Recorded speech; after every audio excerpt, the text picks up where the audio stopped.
A statewide ban on diversity, equity, and inclusion programs has been revived at the state capitol despite not a single vote in the House or the Senate. Atlanta News First political reporter Doug Reardon is live on this story tonight. Doug, lawmakers hijacked another bill to keep this bill alive.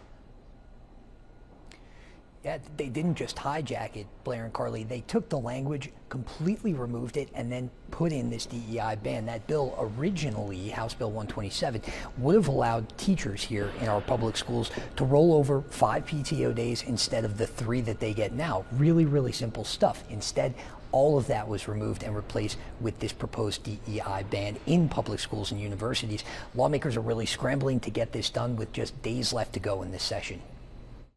A few days ago, House Bill 127 let teachers roll over more PTO days each year. Now, this is what it looks like. That PTO language gone, instead replaced with a ban on DEI programs at public schools and universities. Those that hang on to their DEI programs risk losing state funding. There's no reason that we should be cutting funds. We should be expanding investment in our schools. Michaela Arciaga is a former Atlanta public school teacher and now an education advocate with the Intercultural Development Research Association. She's concerned that vague language in the bill could mean teachers or students accidentally lose their district's funding by teaching about slavery, for example, or participating in an after-school program for girls in STEM. Everything that we do right now that is about making kids feel welcome in our schools, which is inclusion, which is part of DEI, could be a threat to a school's funding. And when schools are already trying to make ends meet. The DEI ban is almost identical to efforts by President Donald Trump to do the same thing.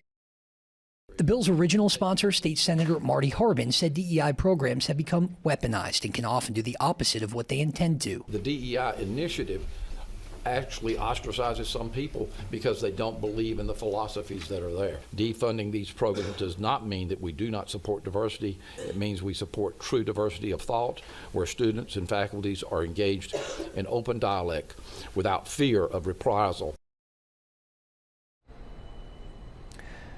All right, so now this bill, even though it was completely changed so drastically from when it still had to do with PTO, because it already passed one chamber, it now only has to pass another before Friday comes and this session ends.